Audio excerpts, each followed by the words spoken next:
하나님께서 오늘 우리에게 주시는 말씀은 시편 13편 1절에서 6절까지의 말씀입니다. 제가 받들어 읽겠습니다. 여호와여, 어느 때까지니이까? 나를 영원히 잊으시나이까?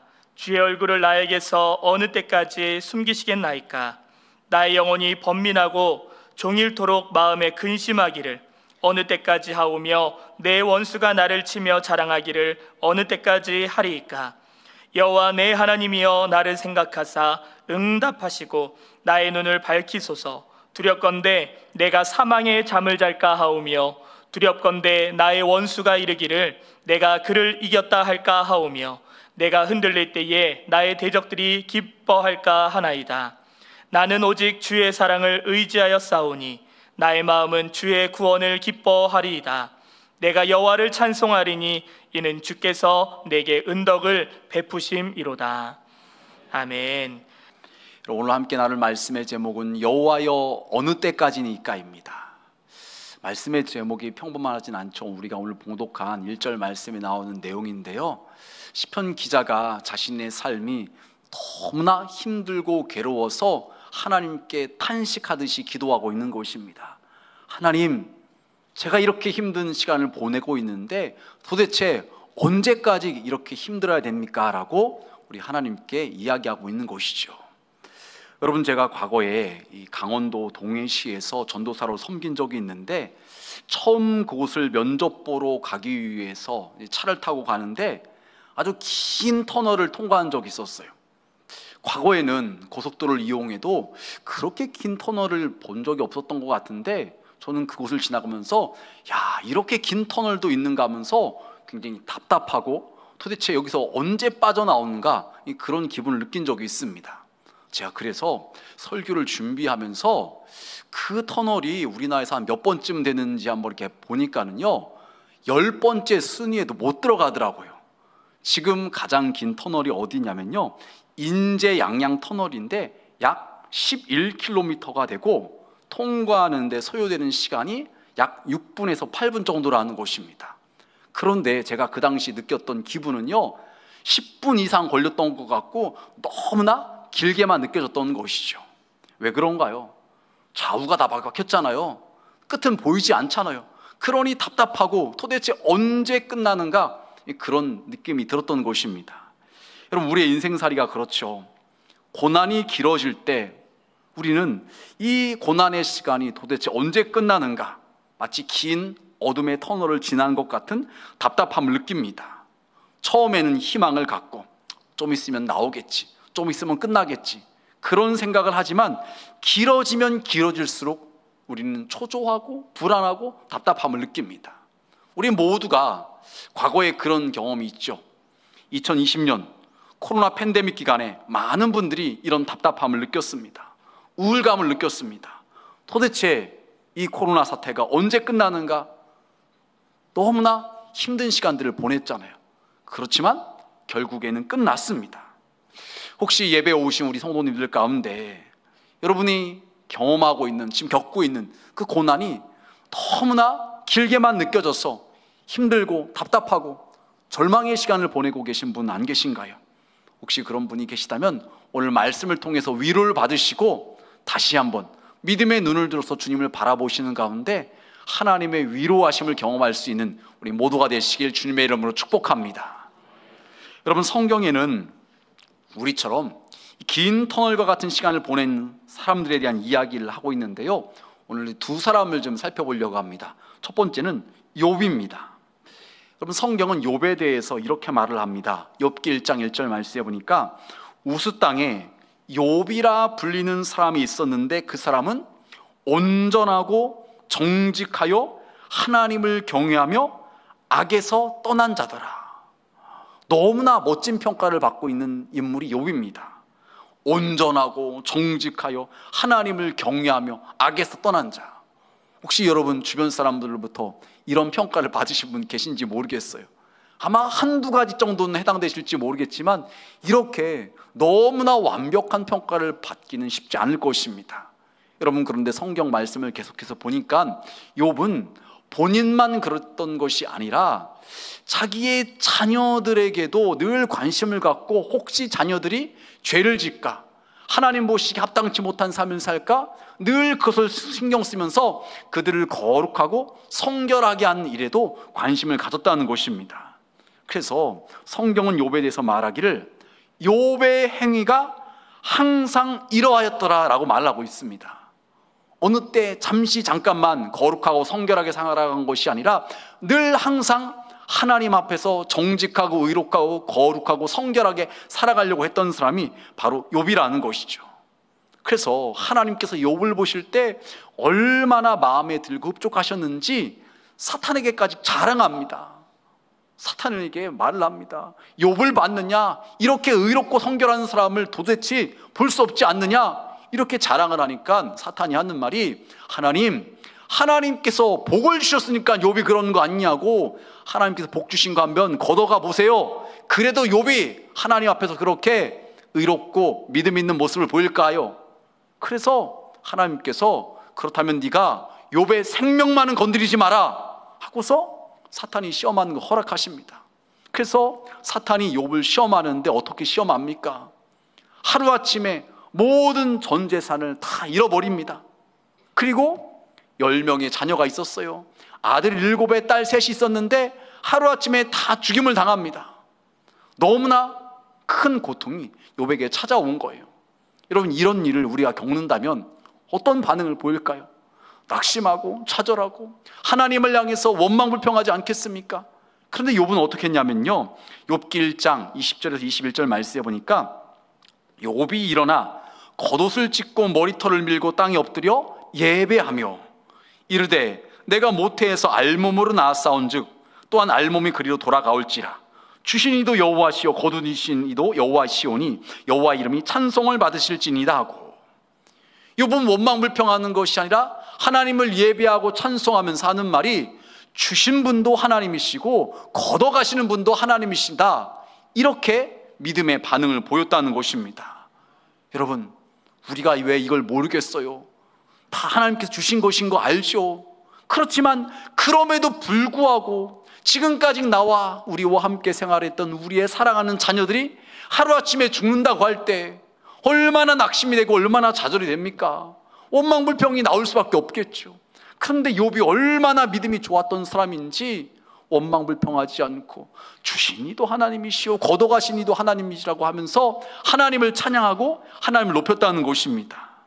여러분, 그런데 욥은 이때부터 긴 어둠의 터널을 통과하는 것 같은 그런 시간을 보내게 되는 것이죠. 자녀가 죽었으니까 그동안 자녀들과 함께했던 시간들이 떠오를 것이 아니에요? 자녀가 먼저 죽으면 가슴에 묻는다는 말이 있는 것처럼 그 자녀들로 인해서 마음 아파했을 것입니다. 그 속상함, 그 낙심됨이 얼마나 컸겠습니까? 아마 아무 일도 하지 못하지 않았을까요? 하루가 10년 같고 너무나 길게만 느껴졌을 것입니다. 여러분, 그런데 욥의 고난은 이것으로 끝나는 것이 아니라 이번에는 이런 어려움을 겪었음에도 불구하고 욥이 하나님을 향해서 원망불평하지 않으니까 사단이 욥의 몸을 칩니다. 그래서 성경 말씀에 보니까 정수리로부터 발끝까지 온몸에 종기가 나와서 가려워서 질그릇 조각으로 긁었다고 이야기를 하고 있습니다. 얼마나 가려움은 그랬을까요? 여러분, 혹시 가려움으로 어려움을 당해보신 적이 있으신가요? 저도 과거에 몇 달 동안 가려움 때문에 고통을 당한 적이 있었어요. 면역력이 떨어져서 가려움증이 생겼는데 병원에 가니까 일반 병원에서는 잘 치료를 못하고 한방병원을 갔어요. 그랬더니 먹는 약도 처방하고 바르는 약도 처방하고 뭐 뿌리는 약도 처방하더라고요. 그런데 그거 다 해도 소용이 없어요. 이 몸에 이제 면역력이 떨어졌기 때문에 몸에 이제 그 기운이 돋아야지만, 면역력이 좋아야지만 결국에는 시간이 지나서 낫게 되었던 것이죠. 여러분, 그런데 제 주변에 저 정도가 아니라 저보다 더 많이 가려움증으로 고생을 했던 그런 사람들이 있었어요. 뭐 밤에 자는데 1시간 이상을 연속해서 못 자는 거예요. 자다 깨고 자다 깨고 자다 깨고 가려워가지고 견딜 수가 없는 것입니다. 그래서 그분의 몸을 보면요, 겉으로 드러난 피부 가운데 막 긁어서 핏자국 난 그런 자국들이 막 보이고요. 얘기를 들어보니까 속옷도 그냥 믿지를 않고 속옷을 냉장고에, 냉동실에 넣어놨다가 아주 차갑게 얼려가지고서 속옷을 입을 정도가 된다는 것입니다. 그렇지 않으면요 너무나 힘들어서 찰 수가 없을 지경이 된다는 것입니다. 여러분, 그런데 오늘 말씀이 나온 욥은요 그것이 머리끝부터 발끝까지 그냥 온몸에 종기가 퍼져가지고서 질그릇으로 긁었을 정도가 되었으니까 온몸은 피가 막 덕지덕지 했을 것이고요, 그 피부 껍질이 마치 거북이 등껍질처럼 딱딱해졌을 거고 갈라졌을 것이죠. 여러분, 이 정도가 되니까 옆에 있는 아내가 뭐라고 말합니까? 차라리 하나님을 욕하고 죽어버리라고 그러는 거예요. 당신이 언제까지 믿음 있는 척 할 거냐, 언제까지 고상한 척 할 거냐, 그러지 말고 하나님 욕하고 죽어버리라고 이야기를 하는 것이에요. 욥이 이렇게 어려움을 당한다는 이야기를 듣는 친구들이 위로하려고 찾아왔어요. 처음에는 위로하고 함께 울고 함께 슬퍼합니다. 그런데 며칠 지나고 나서 친구들이 하는 말이, 욥아, 네가 분명히 뭔가 잘못을 했으니까 이렇게 고통을 당하고 있는 거야. 하나님은 공의 하나님이신데 너 빨리 회개해. 이렇게 말을 하니까는 욥이 너무나 속상한 거예요. 친구들은 나를 이해해 줄 줄 알았는데 친구들까지도 나를 믿지 못하고 나를 의심하고 나를 정죄하는구나. 너무나 마음이 아팠던 것이, 속상한 것이죠. 그때 여러분, 욥이 이렇게 말을 합니다. 23장 8절에서 9절 말씀에, 그런데 내가 앞으로 가도 그가 아니 계시고 뒤로 가도 보이지 아니하며 그가 왼쪽에서 일하시나 내가 만날 수 없고 그가 오른쪽으로 돌이키시나 배울 수 없구나. 너무나 힘든 상황 가운데서 하나님을 향해서 하나님을 바라보고 기도하는데 기도 응답도 안 되는 것 같다는 거예요. 하나님께서 마치 나를 외면하신 것처럼 여겨진다는 것입니다. 얼마나 답답합니까? 사람은 그렇다 치더라도 지금까지 나에게 은혜 베푸셨던 하나님께서 나를 도와주시고 내 기도에 응답해 주셔야지, 그래도 좀 위로를 받을 수 있을 텐데, 일어설 수 있을 텐데, 왠지 이 어려움에 처했을 때 하나님께서 나를 외면하신 것처럼 느껴지니까요 너무 힘들고 답답한 것이죠. 여러분, 혹시 여러분 가운데 그런 분은 안 계신가요? 정말 누구보다도 열심히 신앙생활을 해왔어요. 봉사도 열심히 했어요. 열심히 전도도 했어요. 교회 일이라면, 주님의 일이라면 늘 앞장서 헌신했습니다. 그리고 주변 사람들로부터도 참 믿음이 좋으신 분이라고 평가를 받았습니다. 그것뿐만이 아니라 손대는 일마다 막 다 잘 됐어요. 형통이 됐어요. 그런데 갑작스럽게 그 모든 것을 다 잃게 되었어요. 그래서 하나님께 나가서 울면서 기도하는데 아무런 응답도 없는 것 같아요. 너무 답답한 거지요. 그러다 보니까 주변 사람들의 시선도 싸늘해지는 거예요. 막 유언비어까지 도는 것이에요. 저 사람 죄져서 그래, 저도 잘못해서 망한 거야. 수많은 말도 안 되는 이야기들이 막 들려옵니다. 너무나 괴로운 것이죠. 도대체 이 어려움이 언제 끝날지 끝이 안 보이기만 하고 답답하기만 합니다. 여러분, 욥은 이런 상황 가운데서 이렇게 말을 합니다. 욥기 23장 10절 말씀, 우리 다 같이 한 목소리로 공부하시겠습니다. 그러나 내가 가는 길을 그가 아시나니 그가 나를 단련하신 후에는 내가 순금같이 되어 나오리라. 아멘. 여러분, 욥은 너무나 극심한 고난을 지금 당하고 있지만 그는 믿음으로 지금 고백하기를, 내가 가는 길을 그가 아신다. 하나님께서 나를 아시요. 그래서 결국엔 나를 단련하신 후에는 내가 순금같이 나오게 될 것이다. 지금은 내가 고난 가운데 있지만 이 고난이 끝이 아니라, 전부가 아니라, 고난의 시간을 통과한 후에는 내가 정말로 하나님 보시기에 합당한 사람으로 만들어질 것이다. 순도 99.9%의 순금같이 내가 변화될 것이다 라고 고백을 합니다. 여러분, 우리가 아는 것처럼 결국 욥은요 하나님의 은혜로 회복이 되어집니다. 재산은 처음에도 어마어마하게 많았는데 이제 하나님께서 축복해 주셔서 2배로 더 많아지게 됩니다. 자녀들은 어떻게 되었는가요? 아들 7명에 딸 3명이었는데 하나님께서 동일하게 아들 7명과 딸 3을 주시는데, 성경 말씀에 보니까 그 딸들이 어디에서 찾아볼 수 없는 가장 아름다운 딸들이었다고 이야기를 합니다. 하나님께서 그렇게 보상해 주시고 갚아주신 것이죠. 여러분, 혹시라도 여러분의 삶이 욥처럼 이렇게 잘못한 거 없음에도 불구하고 극심한 고난의 긴 어둠의 터널을 보내시는 분이 계신가요? 낙심하지 마시길 바랍니다. 하나님께서 여러분을 연단하신 다음에는 순금같이 되어서 하나님의 영광을 드러내는 그런 사람이 되게 만드실 것입니다. 하나님께서 여러분을 그렇게 회복시켜 주시고 하나님께서 축복하실 것입니다. 여러분, 두 번째로 오늘 우리가 살펴본 인물은요, 요셉입니다. 요셉은 야곱이 사랑하던 라헬이 낳은 아들로서 누구보다도 아버지로부터 많은 사랑을 받았죠. 아버지 야곱은요, 다른 자녀들에게는 채색 옷을 입히지 않았는데 요셉에게만 채색 옷을 입혔다고 말을 합니다. 여러분, 그 당시에는 염색술이 발달되지 않아서 이 채색 옷을 입는다는 것이 쉽지가 않았어요.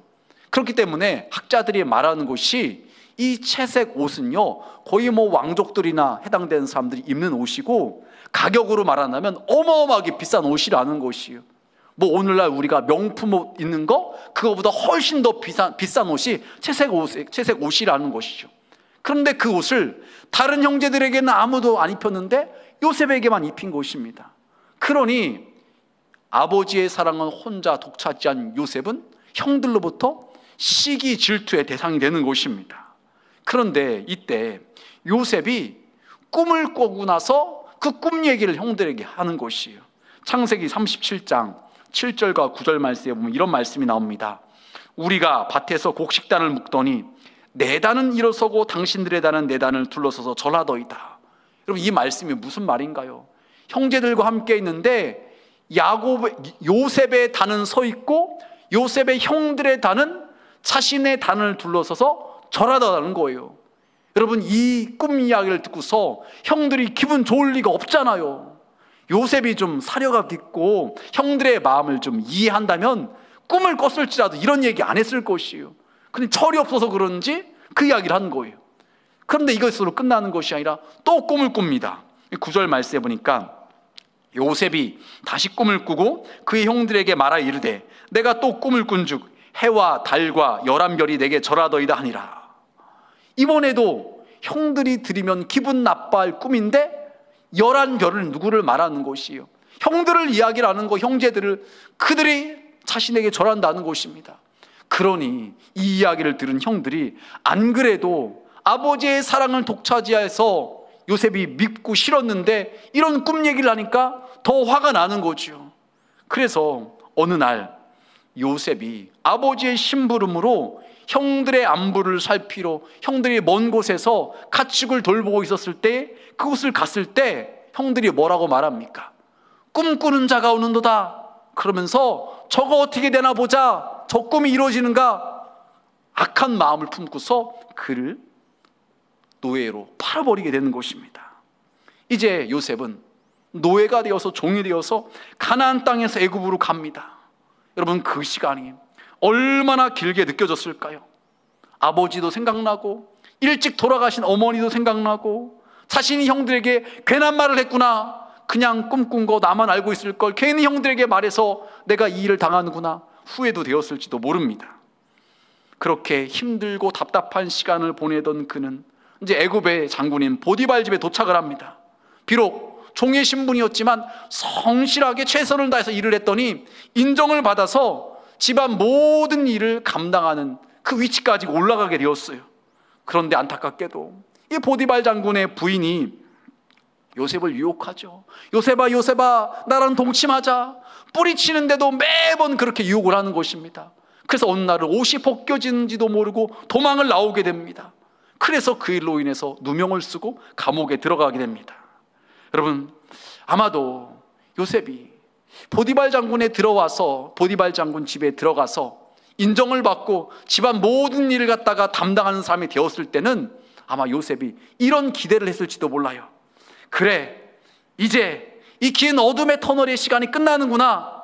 내가 주인으로부터 인정을 받고 집안 모든 일을 관장하는 사람이 되었으니까 더 열심히 일해서 주인에게 잘 보여서 주인에게 부탁을 해야지. 주인님, 제가 원래는 가나안에 살고 있었는데 지금 이 어려움을 당하고 있는데 아버지 좀 뵙고 올 수 있도록 해주세요. 집에 좀 다녀올 수 있도록 좀 시간 좀 주세요. 아마 이런 부탁을 해도 주인이 들어주지 않았을까? 아마 그런 희망도 가졌을지 모르는 것입니다. 그런데 오히려 그런 꿈은 산산조각나고 오히려 누명을 쓰고서 감옥에 들어갔으니 요셉의 마음은요 더 절망감이 들었을 것입니다. 여러분, 그런데 요셉은 그 감옥 안에서도요 성실하게 일을 합니다. 그래서 간수를 돕는 일을 하고 간수가 그냥 모든 일을 갖다가 요셉에게 맡기는 것이에요. 그러던 차에 어떤 일이 벌어지는가요?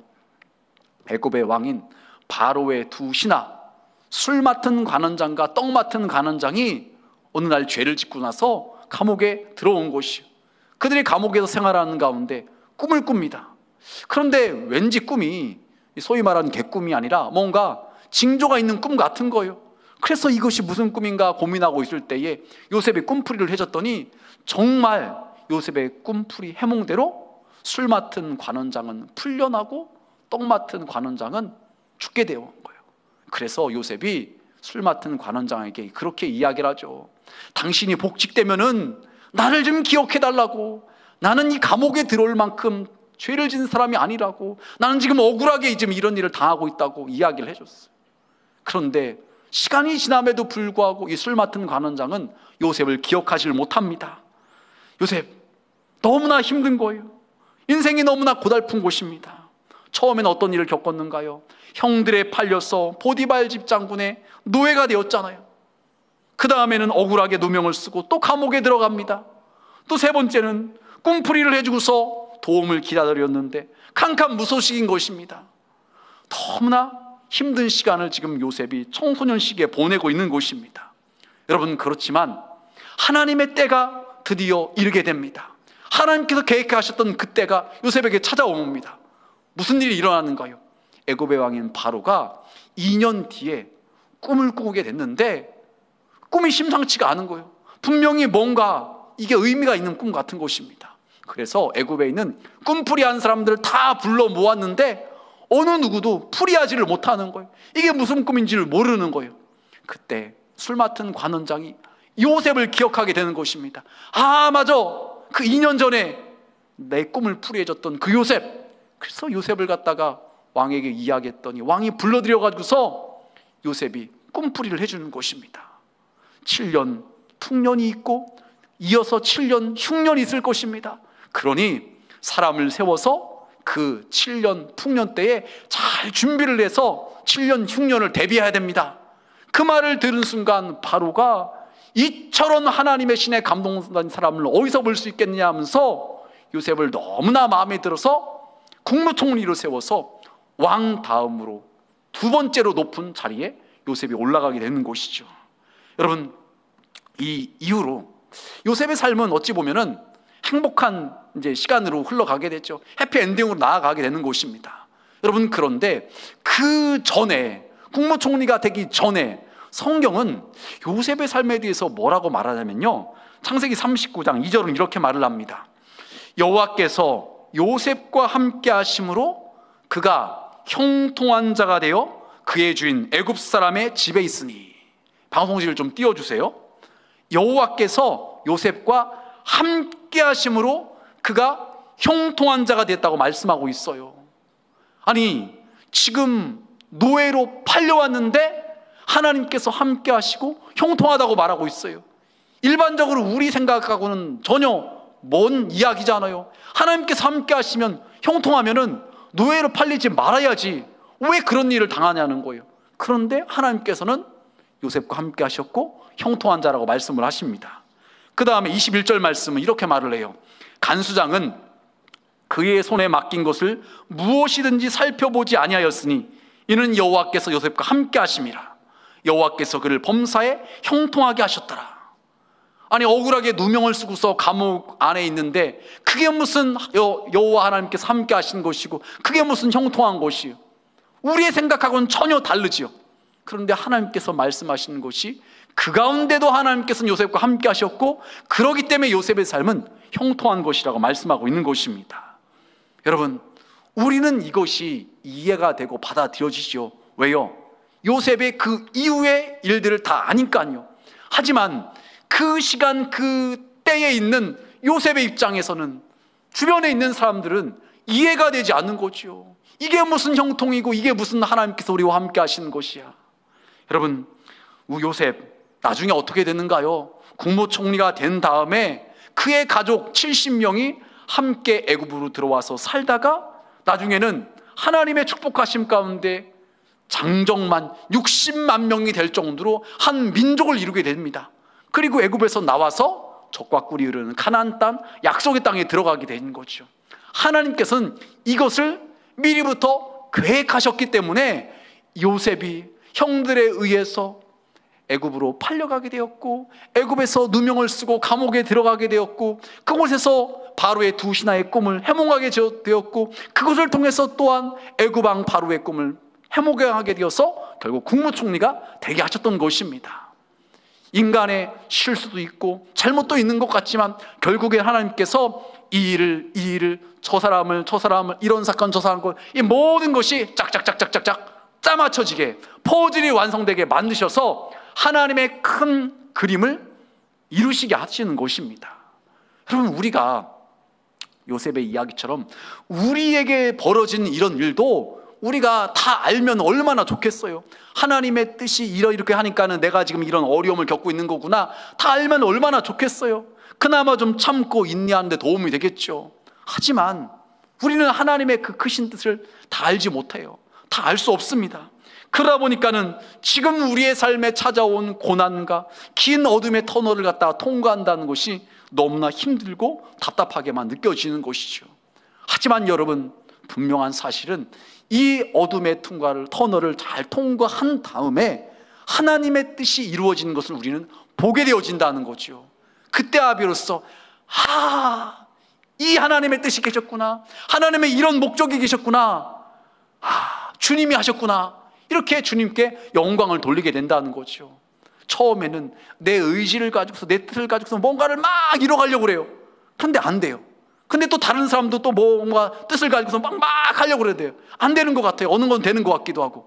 그래서 결과적으로 보면 이 사람의 수고, 또 저 사람의 수고, 또 이런 일 저런 환경, 이 모든 것이 합력하여서 선을 이루므로 이 모든 일의 주관자가 하나님이셨구나, 이것을 우리로 깨닫게 하시는 것입니다. 그래서 하나님께 영광이 되어지는 것인 거죠. 여러분, 말씀을 정리하겠습니다. 오늘 우리가 봉독한 시편 13편 말씀에 보면은요, 이 초반부에 이 시편 기자가 이렇게 말을 해요. 하나님, 어느 때까지 저에게 얼굴을 숨기실 것입니까? 지금 요셉이 너무나 힘든 시간을 보냈죠. 또 욥도 힘든 시간을 보냈죠. 그들의 고백이라고 말할 수가 있어요. 도대체 하나님, 언제 저를 이 어려움에서 건져주실 것입니까? 근데 지금 시편 기자도 그런 심정이었다는 거죠. 하나님, 너무나 힘들어요. 하나님, 원수들이 저를 조롱합니다. 제발 저를 도와주십시오. 그런데 여러분, 이 시편 기자가 이 마지막 부분인 지금 5절 말씀에 이렇게 말을 합니다. 나는 오직 주의 사랑을 의지하여 싸우니 나의 마음은 주의 구원을 기뻐하리이다. 분명 힘들고 어려운 시간들이 있었지만 그 가운데서도 자신을 향한 주님의 사랑을 의지하였다는 것입니다. 그리고 어떤 믿음이 있었느냐? 나를 이 지금 구덩이에서, 이 고난 가운데서, 긴 어둠의 터널에서 빠져나게 하실 주의 구원을 기뻐한다고 말을 하고 있는 것입니다. 그 믿음으로 반응한, 그 믿음으로 인내한 이 시편 기자는 마지막 절인 6절에서 이렇게 고백을 합니다. 내가 여호와를 찬송하리니 이는 주께서 내게 은덕을 베푸심이로다. 결국 시편 기자는 고백하기를 주님께서 나에게 은덕을 베푸셨다는 거예요. 나에게 은혜와 은총을 베푸셨기 때문에 내가 하나님을 찬송한다는 것입니다. 여러분, 우리의 삶도 그렇다는 것이에요.